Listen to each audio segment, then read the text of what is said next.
Est-ce que Lansana Kouyaté peut-il aujourd'hui être perçu comme un médiateur crédible aux yeux de ces pays-là? Et cette médiation, est-ce qu'elle peut aboutir à quelque chose de potable? Bon, déjà, si elle ne peut aboutir à rien, il ne faut d'ailleurs pas l'accepter.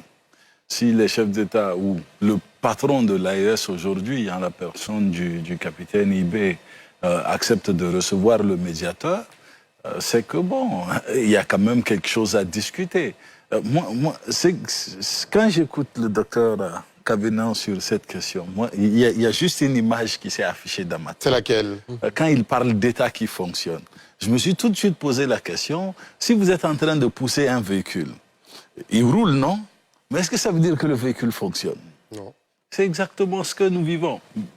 Je vais vous expliquer en des termes simples. Par exemple, aujourd'hui, bon nombre par exemple, la capitale malienne, elle a environ 4-5 millions d'habitants. La majeure partie, quand c'est la Tabaski, ils vont fêter chez eux. Aujourd'hui, une menace portée par le porte-parole du GNIM, ces routes sont difficilement praticables, sinon impraticables. Blocus sur une capitale. Capitale du Mali, en 2026, on est à des 3-4 jours sans eau, sans électricité. On est en difficulté d'acquérir le carburant. Le prix du poisson, le carton de carpe G qui part de 15 000 à 50 000 tout d'un coup. Quand vous dites que ces États fonctionnent, est-ce que vous mesurez réellement le sens du mot fonctionner? Moi, je suis désolé, il faut arrêter de mentir aux gens. Quand on parle de ressources, est-ce que vous savez qu'aujourd'hui, à la date d'aujourd'hui, les découvertes actuelles font de la Côte d'Ivoire le pays avec la plus grande réserve souterraine d'or en Afrique de l'Ouest? Vous le savez? Quand les gens parlent de ressources, moi je suis étonné. Les pays de la CEDEAO, quand vous mesurez les ressources, aujourd'hui, ils ont plus de ressources que les pays de l'AES. Souterraines, comme les gens aiment en parler. On peut faire le calcul si cela vous plaise. Non, ce n'est pas en train de fonctionner. Le Niger et le Burkina, je le dis tout le temps, ils ont commencé il n'y a pas longtemps, ça fait 2 ans, ça fait 3 ans. Le Mali est à 6 ans de cette affaire. Et à 6 ans de cette affaire, nous sommes en mesure de vous dire que rien ne fonctionne. C'est-à-dire qu'on vient nous attaquer dans notre ville garnison, première région militaire, le camp le plus féroce de notre pays, le camp Sundiata, pour le symbole que Sundiata représente, on tue notre ministre de la Défense. On blesse notre patron des renseignements. Notre capitale est attaquée le même jour, Mopti est attaqué le même jour, Gao est attaqué le même jour, Kidal est repris. Qu'est-ce qui fonctionne dans ces pays-là? Rien ne fonctionne, mon cher ami. Et si on en revient à cet article 6 qu'il évoque... Et c'est exactement pour ça que je voulais revenir. Quand on revient à l'article 6, je ne veux même pas dire que l'AS n'est pas venu répondre militairement.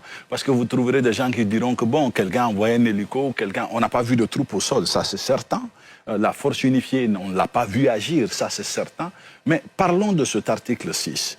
Pendant que le Mali dit que bon, l'Algérie serait impliquée dans cette situation et que le Nigeria envoie son premier ministre.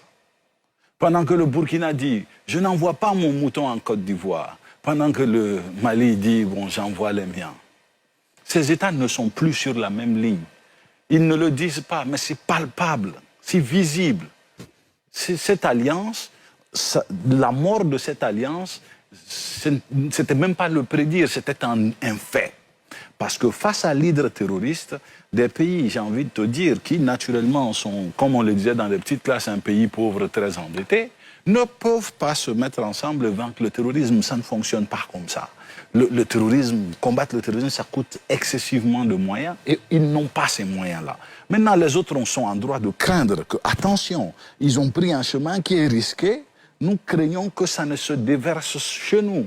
Donc, est-ce que nous n'allons pas se dire, bon, les gars, malgré que vous ne soyez pas contents, discutons, trouvons un moyen d'au moins préserver l'essentiel. Et quand les gens sont en train de travailler à préserver l'essentiel, il faut cesser de sortir la carte de tel est puissant, tel n'est plus puissant. Je pense que nous sommes loin, cette discussion, elle est loin derrière nous. Il n'y a pas de jeu de puissance en Afrique de l'Ouest. De toutes les façons, tous ces pays sont des pays en voie de développement. Il n'y en a pas un qui est rang de puissance. Il faut qu'ils travaillent ensemble pour préserver la paix des citoyens. Et c'est tout ce qu'on demande à tout le monde, que ce soit ailleurs, CEDEAO, que les citoyens soient préservés. Sinon, ce jeu d'égo de je vaux ci, je vaux ça, que vaut un pays quand des gars peuvent prendre des motocyclistes et venir tuer son ministre de la Défense?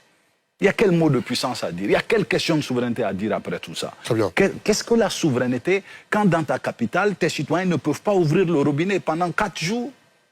C'est quelle souveraineté ça? C'est de quelle souveraineté vous me parlez ou de quelle puissance vous me parlez quand les gars ne peuvent pas simplement appuyer sur un interrupteur et allumer une lumière? De quelle puissance s'agit-il? Il faut cesser de vendre ce leurre à nos populations et être conscient, comme Shadrach l'a dit, regarder la réalité en face, travailler à préserver les intérêts des populations et leur donner le nécessaire pour qu'ils puissent vivre dignement.